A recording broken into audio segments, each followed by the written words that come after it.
Hello, hello, hello, hello. And I just realized that I screwed up the.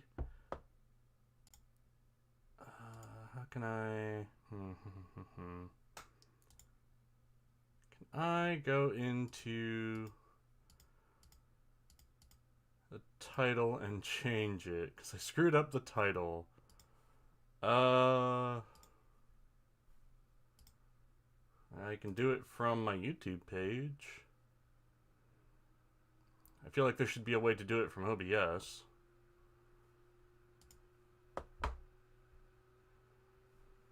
Dun, dun, dun, dun. Don't mind me, just adding the title.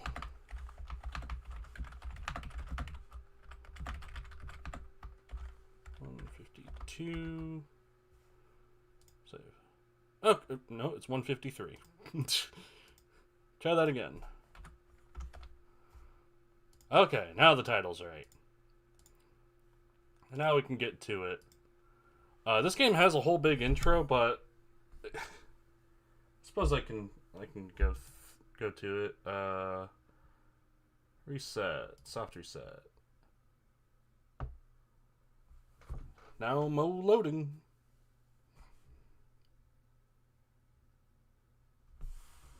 So this is a remastering of what I am led to believe is a classic Commodore 64 game. I'll level with you. I have very little Commodore 64 knowledge, other than up is jump. But what's notable is this is not like, say, the remaster of the 8-bit Sonic games where it runs on like Game Maker Studio. This is running in a Commodore 64 emulator and can be exported to a Commodore 64 format and played on physical hardware. And with that being true, that's really impressive. What I imagine they did to make these cutscenes is they rendered them in standard 3D. You know, they opened up Blender and they chooshed them out, and then they ran it through some sort of filter to crunch it, to really crunchify it, and put those crunchy pixels into the, into the memory, into the data for the image, ISO, ROM, EEP. I think it's called an EEP. For that Commodore 64 can run just frame by frame and have it play sort of like an FMV, but like, I mean, it's really impressive looking. And I suppose you could have done the same thing back in the day with like live action video and like practical effects, but then the process of converting them to pixels would have to be done like by hand, frame by frame, with rotoscoping, which would be just unbelievable, because a program as advanced as what was used to make this probably did not exist at the time. That would be a lot of processing. That would be a lot of the program reading what's on screen and making accurate pixel replacements at, well, 50 FPS, because the Commodore runs at 50 FPS. You can tell it's a European, primarily a European system, because it runs at 50 hertz. And back in the day, European TVs would run at, screens would run at either 25 or 50 hertz, because 25 is just like right on that threshold of where the illusion of movement is created for humans. You may see the meme of people who say that higher frame rate is unnecessary because the human eye can only see 24 FPS. That is a straw man of someone misconstruing how it works that the illusion of movement is created for human eyes. Okay. Now I can get to the video game. Are you sure? No. New game, are you sure? No, I'm not sure. Are you sure? I don't know. I'm bad with commitment. Are you sure? Yes. So notably, the Commodore 64 only has one button, and that button is shoot. And then it has the joystick. And the controls for this are a little iffy.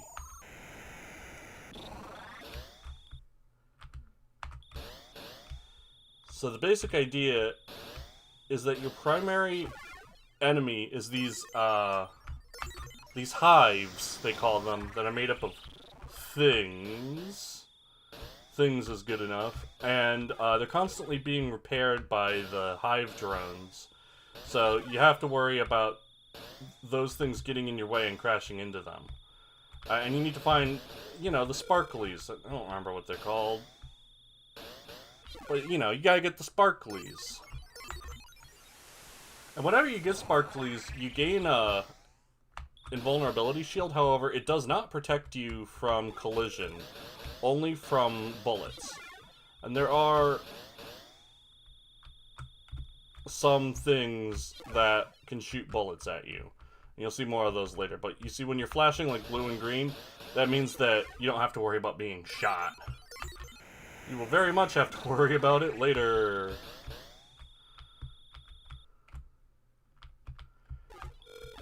Also, this game is sort of like backwards asteroids, because in asteroids, it's really hard to come to a complete stop.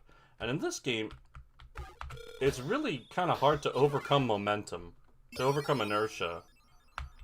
In order to just start moving, it takes a good little while, honestly. Wow, I died in the special stage. Well, fine. But now they're going to make a more concerted effort to actually attack me. So you can see where you need to go on... Ooh, that was really close. On the bottom screen, there is a pretty effective radar. Just, you want to try to make the white dots go to the center of your radar, and that means that you're on top of the thing you need to collect. So don't expect me to beat this game. It gets really hard, and I mean, it doesn't even start out that easy, really. Yeah. And, this game has like 180 levels, and I ain't making that on 6 lives. I can tell you that much.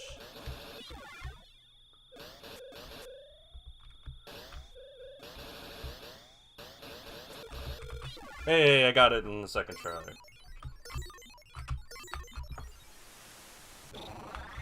One funny thing is that yeah, I know it's gonna happen. The joystick configurations actually has you put in inputs for cardinal and intercardinals. I got shot. Alright, let's try to the right.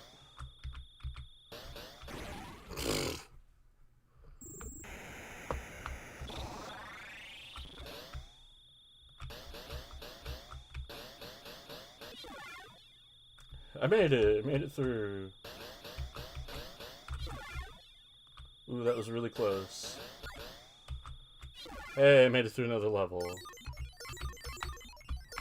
You don't need to make the intercardinals like their own disparate buttons. It handles multiple inputs just fine. And yeah, that's all she wrote, so I will try again. I'm sure this time. The game does save, but it also saves your lives, so it's not really that useful.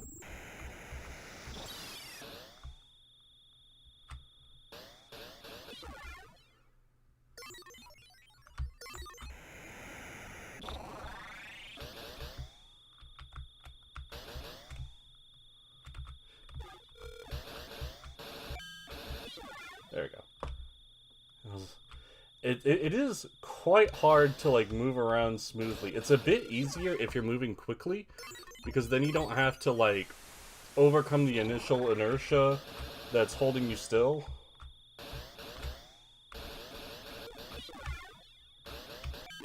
Ah. Yeah, and it does take away the ones you get if you die.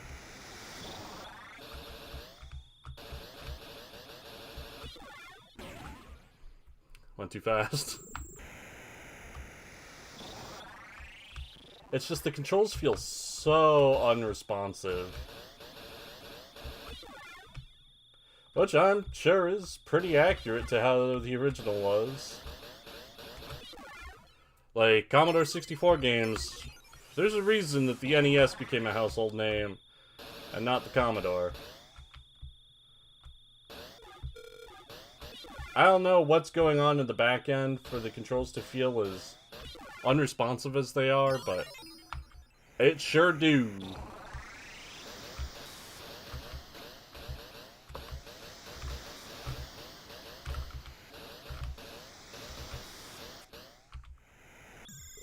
Yay, I didn't die in the special stage that time.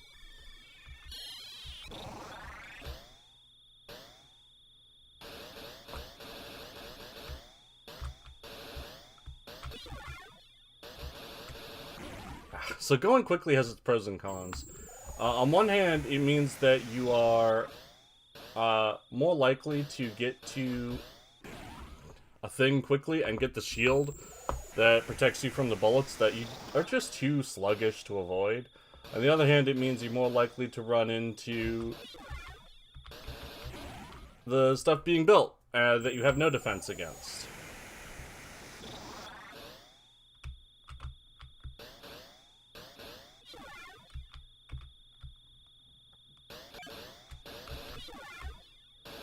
Yep, went too quickly.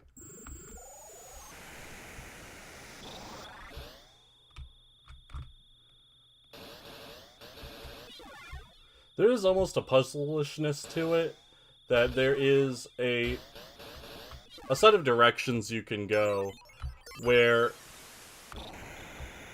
you don't have to worry too much about actively dodging anything, and if you take that set, then you kind of make it almost for free.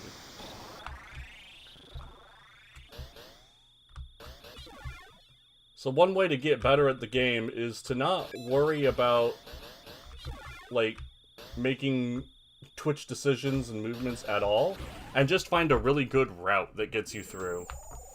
I got a 1-up there just before losing it and getting a game over. Oh, there it is.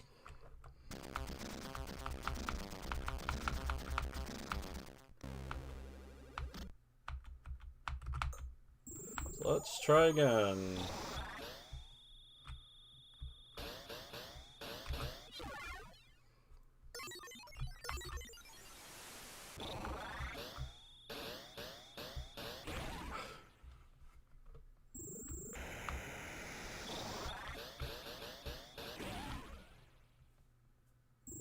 But on the other hand, getting too fast and too confident, the game will punish you for that.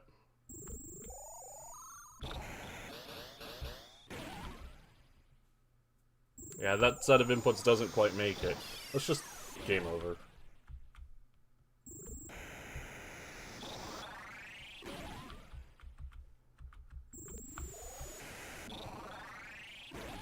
I'd love to beat the high score, but I don't see that happening.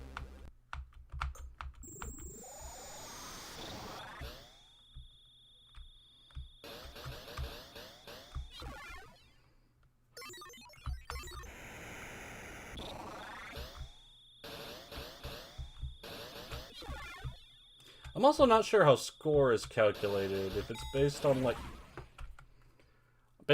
the number of things you destroy, or how fast you clear levels, or what.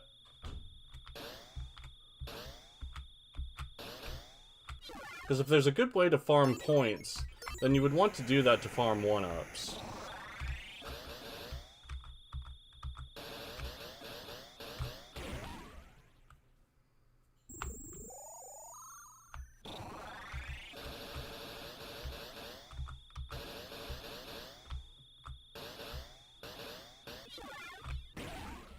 If you're familiar with turn frames in, like, Dota, this game has some really nasty turn frames. You have to be facing in a direction before you can start moving in that direction.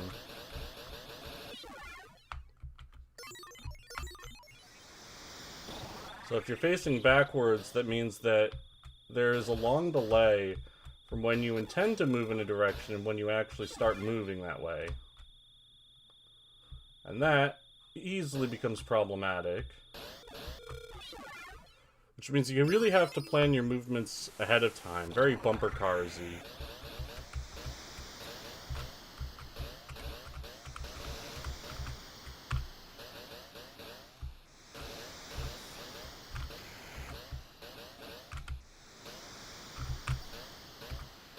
So you can shoot down enemy projectiles. In these bonus levels, however, you can't move. You can only turn. So some projectiles can probably come at you from angles that you can't handle.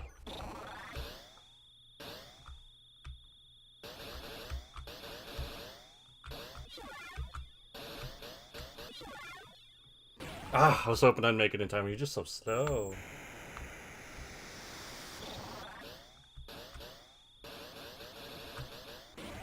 Ah.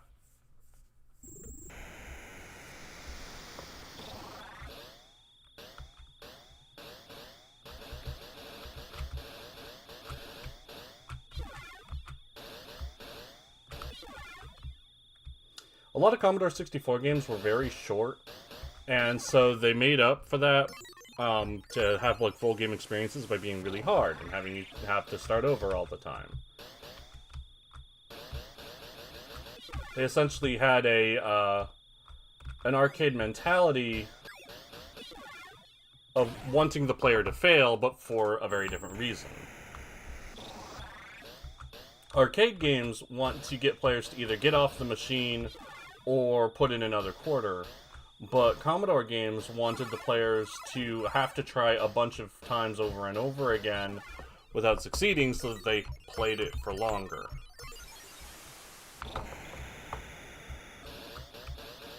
This game is notably an exception. This game is actually very long, even if you were to play it very well. It has like 180 levels in the remaster, and even the original had like 130.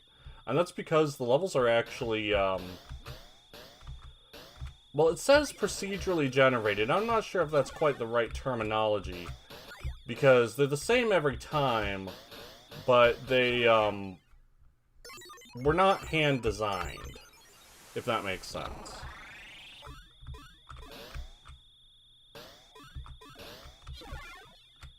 Ah.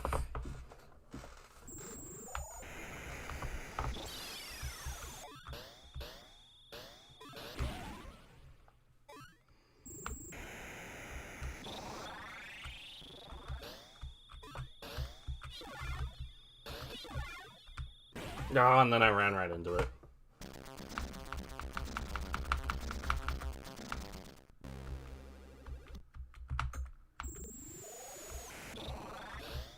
So no real work needed to be done for designing the levels. That sort of happened automatically, and as a result, you have this game that has a ton of content, which all looks and feels pretty unique, without having to do the legwork of actually designing the levels, which took really long because you were coding them in BASIC, because you had to, or else they'd be too big. There were a number of reasons why Commodore games were short beyond just the limited memory. But essentially making the computer design levels for you would become a mainstay of indie games in the current day. Procedural generation is used a lot in this day and age in indie games, not necessarily because players want it, but because it means that level design can be done super quickly in comparison to doing it all manually. You just have to create a good program, you know? You have to create a good algorithm. And once you got that, you got like infinite good levels.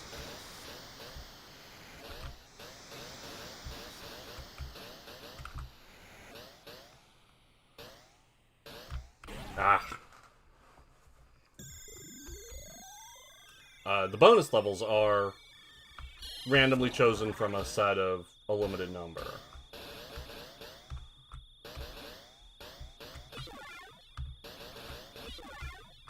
Nope, not too fast.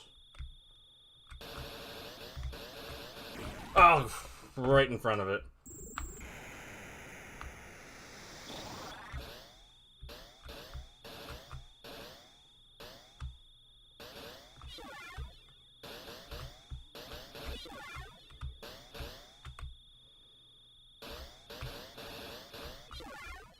Sometimes you just gotta, you know, dive in real quick.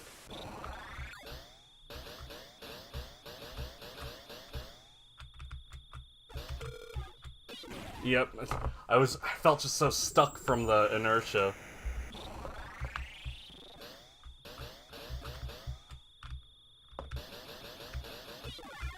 Ugh. And there I wasn't able to get out fast enough because of the targets in front of me.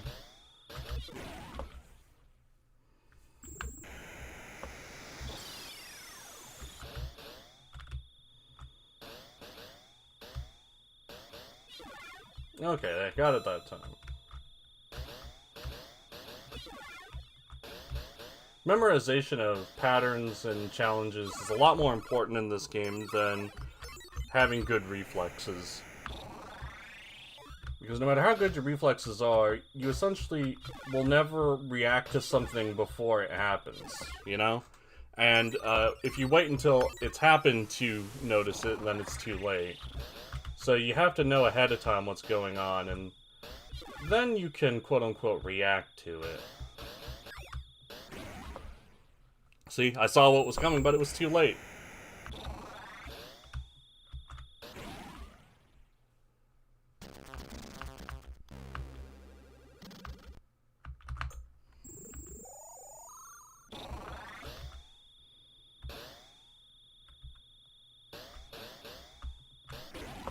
So, my understanding... I'm going to reset. My understanding is that...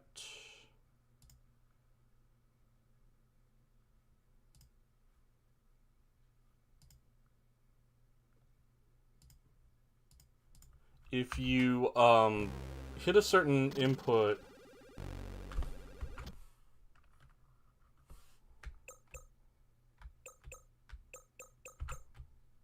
No.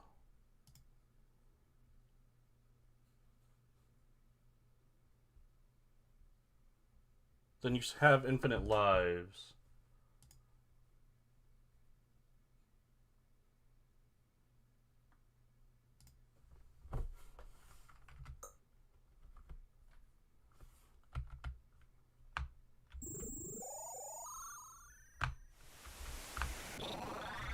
No, that didn't work. I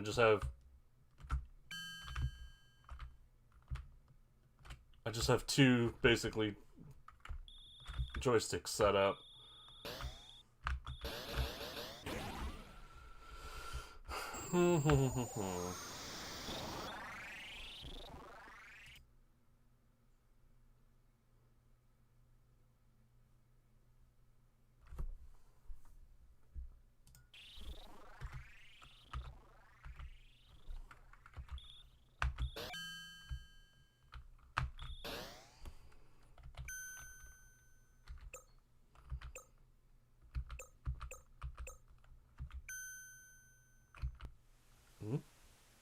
What?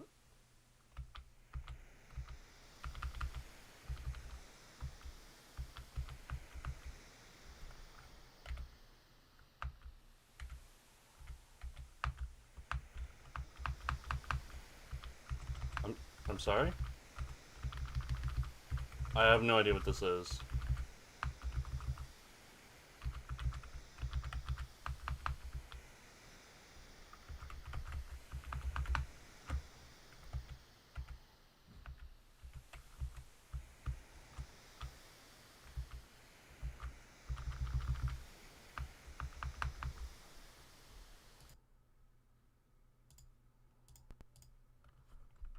That was very strange.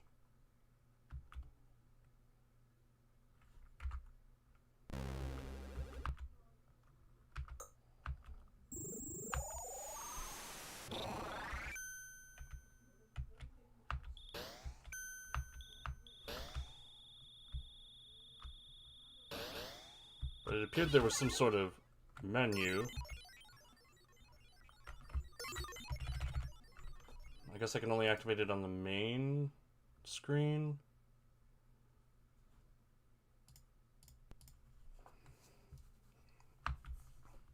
Yeah, if there was some sort of easy mode, I'd take it and see how far I can get with that.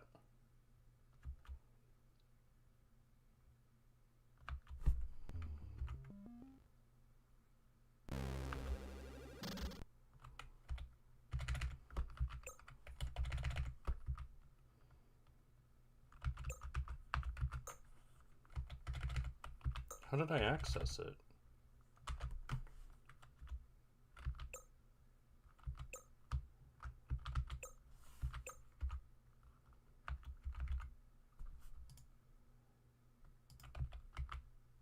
How did I access that menu?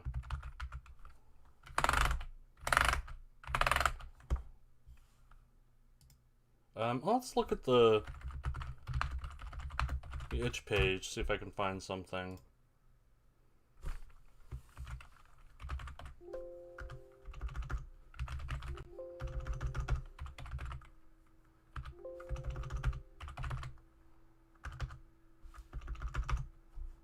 No, none of that's pulling up anything.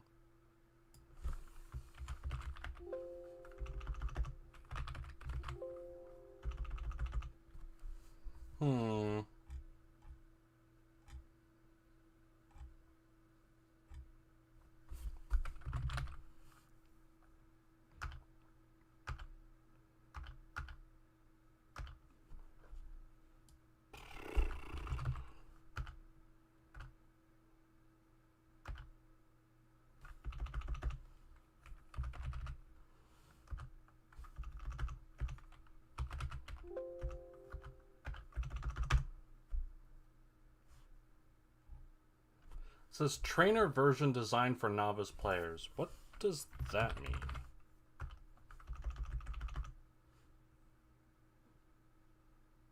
Like, how do I access that?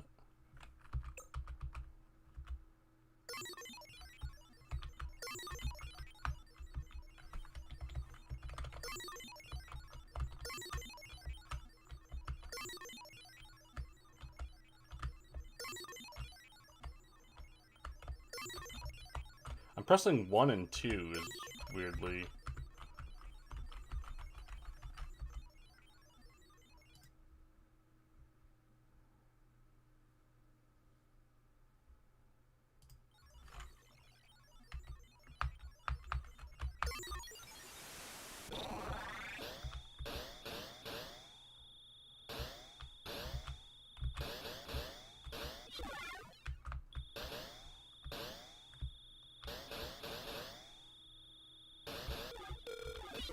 Yeah, how did I access that menu? What did I do? Like, I hit escape, but I'm hitting escape now, and the only thing that happens is this. There it is!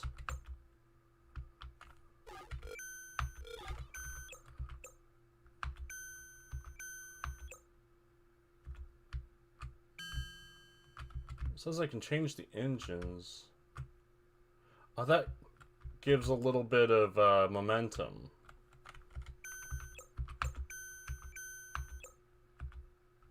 Oh,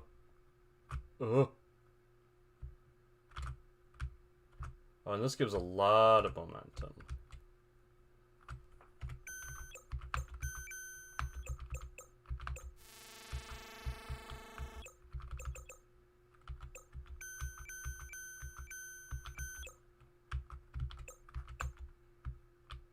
I can also just turn on shields, but like, yeah, that doesn't protect against the thing.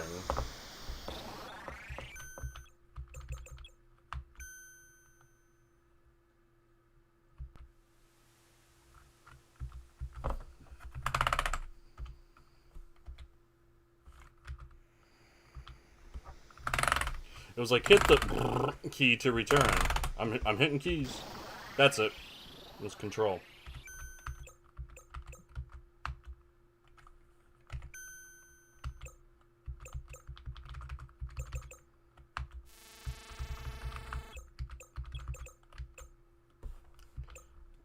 Well, I mean, that gave a few things, but... I mean, that helps.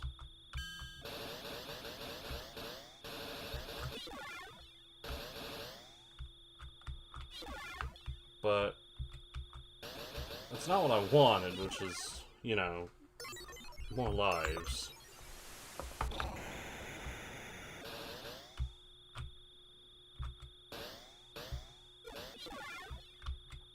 The other thrusters would probably be worse.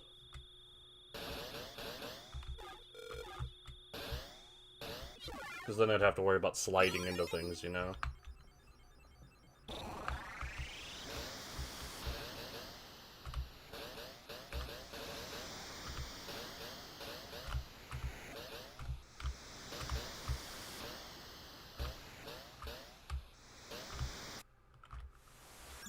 That means I can do those no problem, though.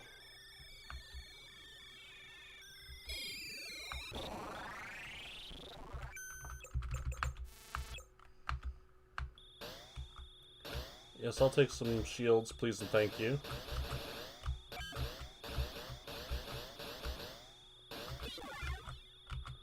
I mean, that sure does help.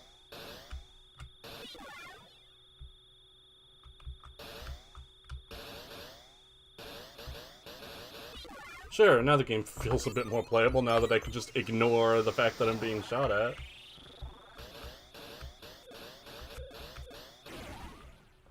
That's still a problem, though.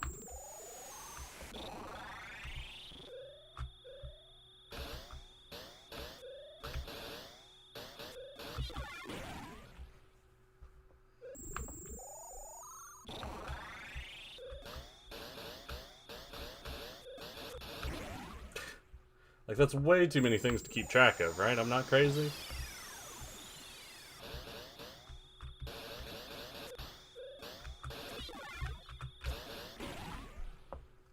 Man, that inertia is brutal.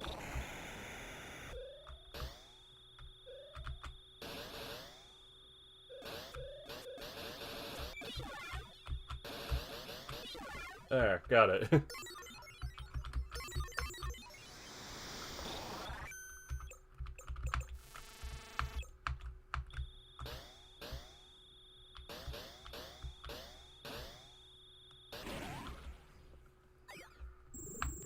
Gosh.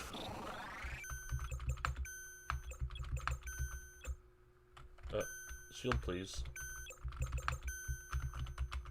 Oh, I guess there are a limited number.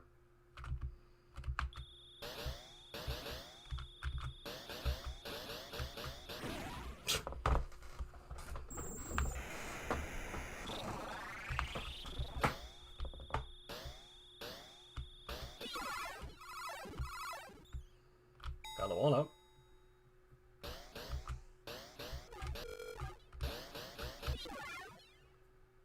And there was another noise.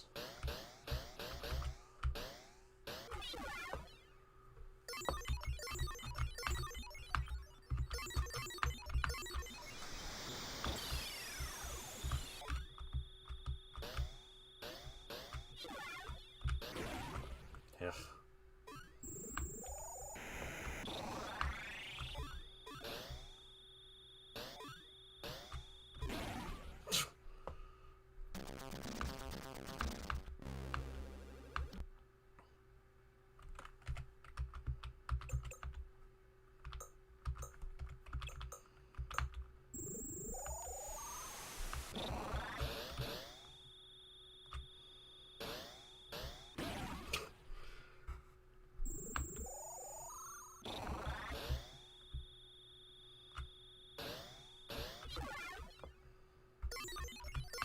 Like, for sure it's really neat, but without being able to access infinite lives,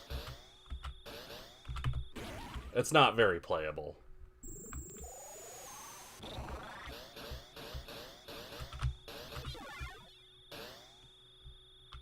Even with infinite lives, I think this would be unnecessarily frustrating.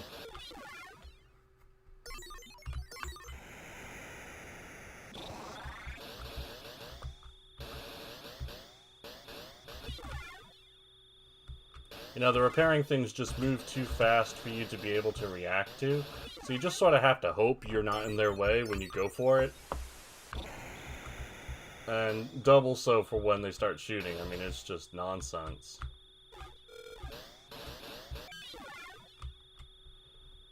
I've only played the game for half an hour thus far, though. So that's worth mentioning. If you play it for 10 hours, say, you get good enough at it to do it consistently. See, that's the trick with these old hard games. Yes, they are, by all means, very difficult. But more importantly, they're just so frustrating that most people don't want to spend the time to get good at them. And if they did, like, yeah, they'd make progress. That did count against me. Wow. Nice bonus level.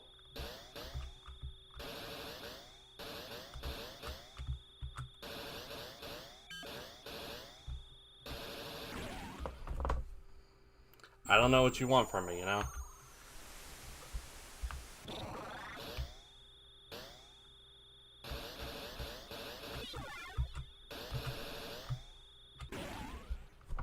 Cool.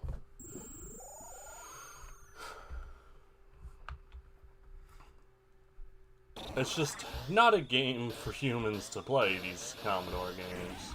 There's a good reason why NES is a lot more popular.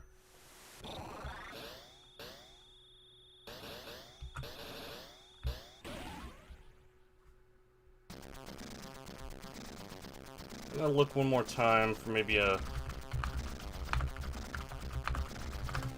some sort of infinite lives.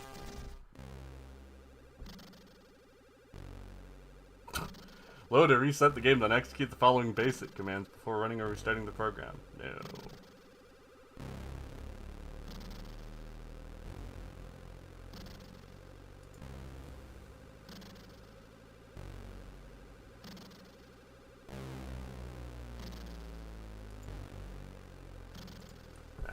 Doesn't look like there's anything I can access.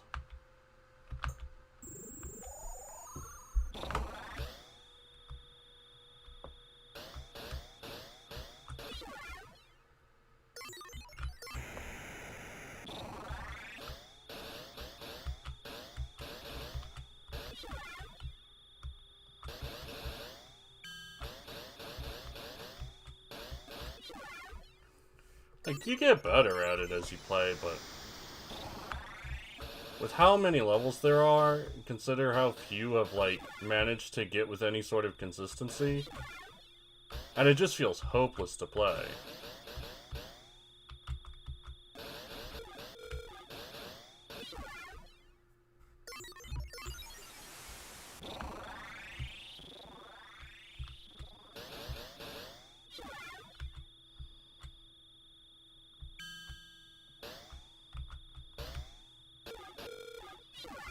I can just about, yeah, do these initial levels consistently, but that's about it.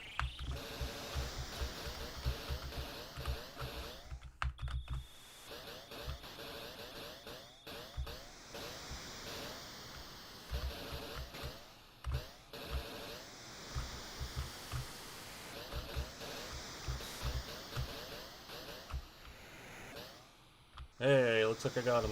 Oh, hey, I got him. That gains you a life if you get them all.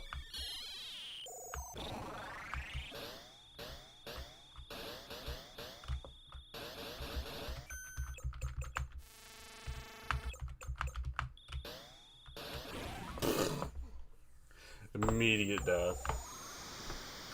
Shield this asshole. Yeah, he just can't go that fast.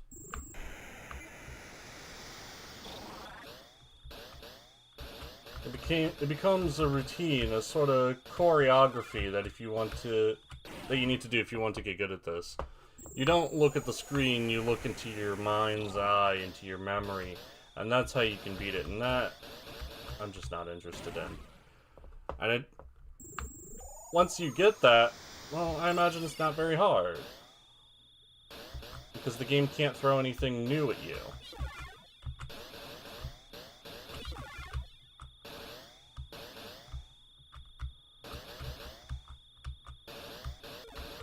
And at that point, it becomes a fair and fun game to play. But, like, I ain't gonna. You know?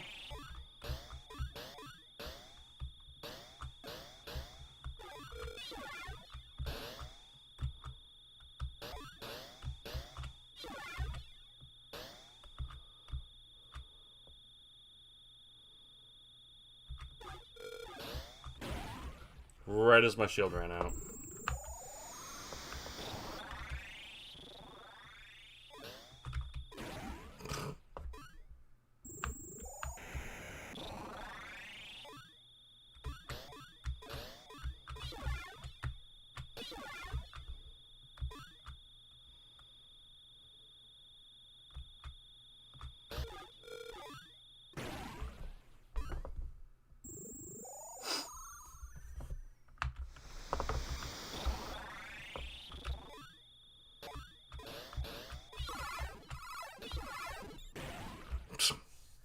Right as I get an extra life.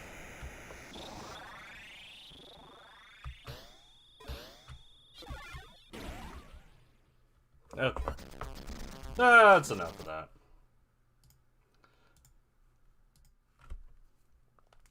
Like, if you're not going to make your controls good enough to play your game, then I don't know what to tell you. So much initial inertia to get moving with the turn frames and the general lack of responsiveness. Like, the game is only polling like once, like 4 times a second or something like that. That's what it feels like. It feels really bad. That's the rub with Commodore games. They're kind of, what's the word? Bad. Almost universally. There are very few Commodore games that are, like, good. Like, good games. Lots of them have great music. Commodore Sound Chip was a real beaut, but oh boy, playing them is not a treat.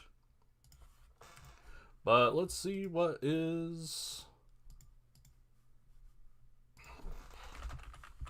YouTube Studio is so annoying. Like, once you go into Studio, you have to hit like 3 buttons to be able to get back to your actual channel.